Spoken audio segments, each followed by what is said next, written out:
మీకు గుర్తుందో లేదో ఆ రోజుల్లో మనము సోలార్ పవర్ అని చెప్పి ఎక్కడైనా ఒక సెమినార్ ఒక కాన్ఫరెన్స్ కనిపిస్తే విచిత్రంగా చూసేవాళ్ళం.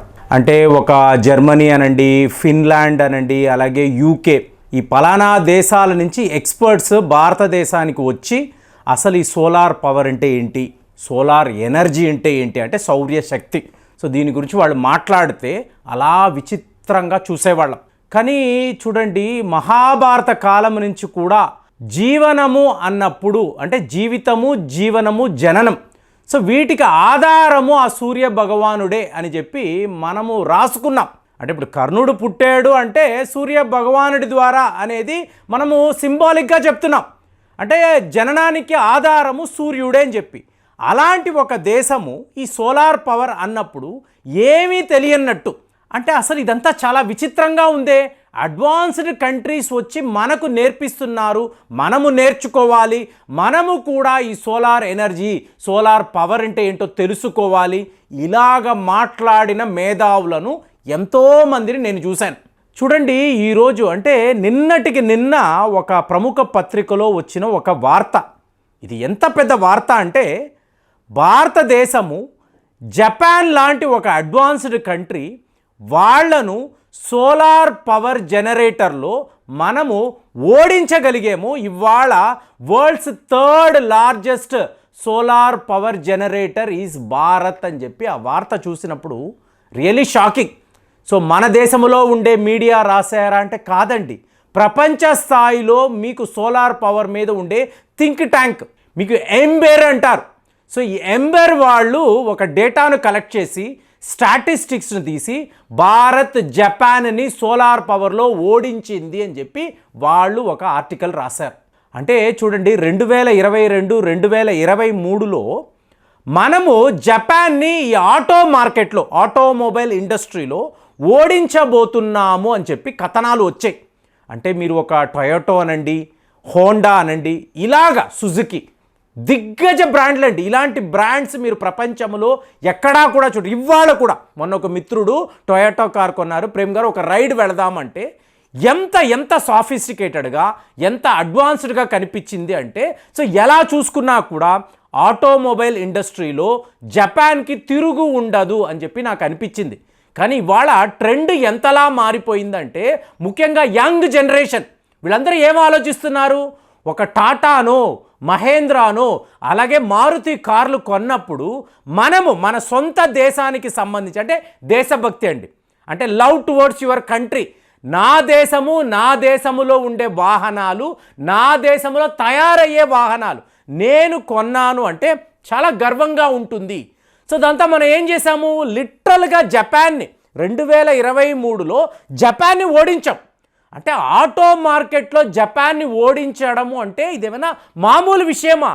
అది ఏంటండి, 2015 నుంచి, అంటే జస్ట్ మీరు 8 ఇయర్స్లో ఇలాగ ఒక అడ్వాన్స్డ్ కంట్రీ 25-30 ఇయర్స్ నుంచి ఎన్నో R&Dలు చేసి అద్భుతాలు సృష్టించిన జపాన్ లాంటి ఒక దేశాన్ని మీరు ఓడించడము అంటే మన అసలు సిసలైన సత్తా.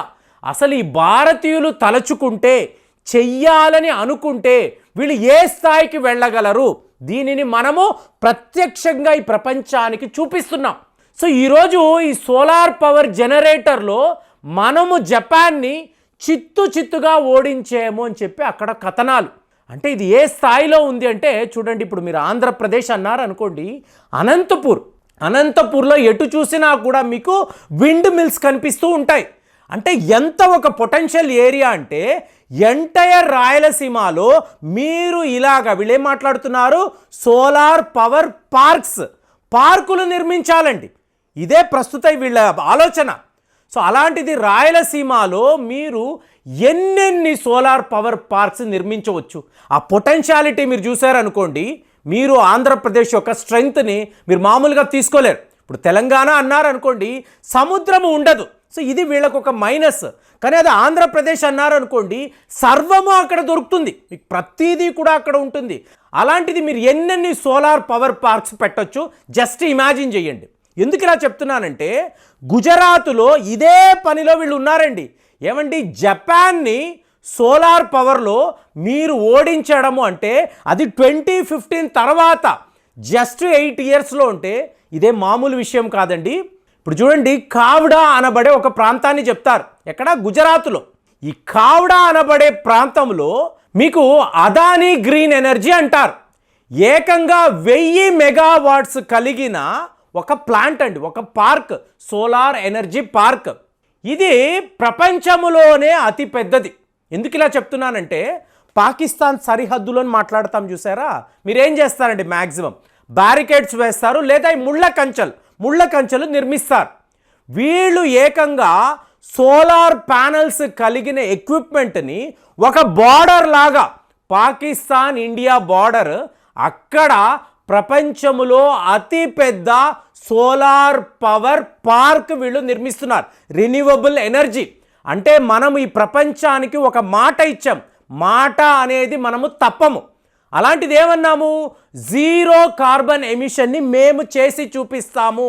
2030 వచ్చే నాటికి భారత్లో ఈ కార్బన్ ఎమిషన్ అనేది ఏ స్థాయిలో తగ్గిపోతుందంటే ప్రపంచము షాక్ అవుతుందని చెప్పి మనము చెప్పేసి వచ్చాం.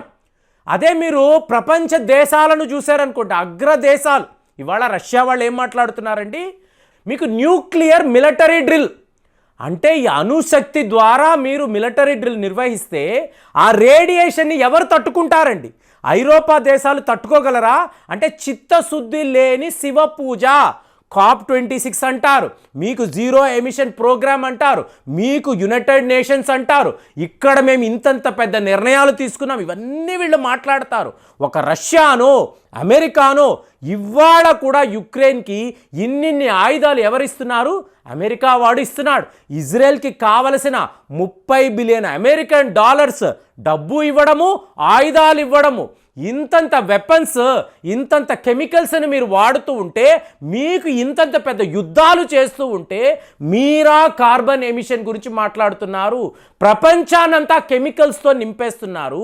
అలాంటిది ఎటువంటి యుద్ధము చెయ్యకుండా పేదరికము మీద యుద్ధము చేసి భారత్ ఇవాళ జపాన్ లాంటి దేశాన్ని ఓడించి world's 3rd largest solar power energy generator అంటే ఒక చైనా, అమెరికా తరువాత భారత్, పెద్ద దేశము. మీరు నేను తలుచుకుంటే ఇదే సోలార్ పవర్లో మనము నంబర్ 1 పొజిషన్కి వెళ్ళొచ్చండి. దీనికేంటి, 1 సోలార్ ఎనర్జీ పార్కులు, ఎక్కడ పడితే అక్కడ 500 మెగావాట్స్కి సంబంధించిన ఈ రాష్ట్ర ప్రభుత్వాలు ఆలోచించాలి. సోలార్ పవర్ పార్క్స్ని పెట్టారు అనుకోండి, మీకు ఎంతసేపు అండి చైనాను ఓడించడం, పెద్ద విషయం కాదు. అలాగే మీకు ఈ రూఫ్ టాపుల్లో మీరు సోలార్ ప్యానల్స్ను అమర్చడం. ఇవాళ మేము ఆ ప్రయత్నంలో ఉన్నాము. చేసిన తరువాత మాట్లాడాలి. ఏంటి, సూర్య ఘర్ యోజన అని చెప్తున్నారు. మీ ఇళ్ల పైన రూఫ్ టాపుల మీద సోలార్ ప్యానల్స్ను మీరు అమర్చుకోగలిగితే, ఇంత పెద్ద దేశము, ఇంత పాపులేషన్, ప్రతి ఇంట ఈ పని చేయగలిగారు అనుకోండి, ఈ చైనాలు, ఈ అమెరికా లాంటి దేశాలు మన ముందు నిలబడగలరా? ఇంపాసిబుల్.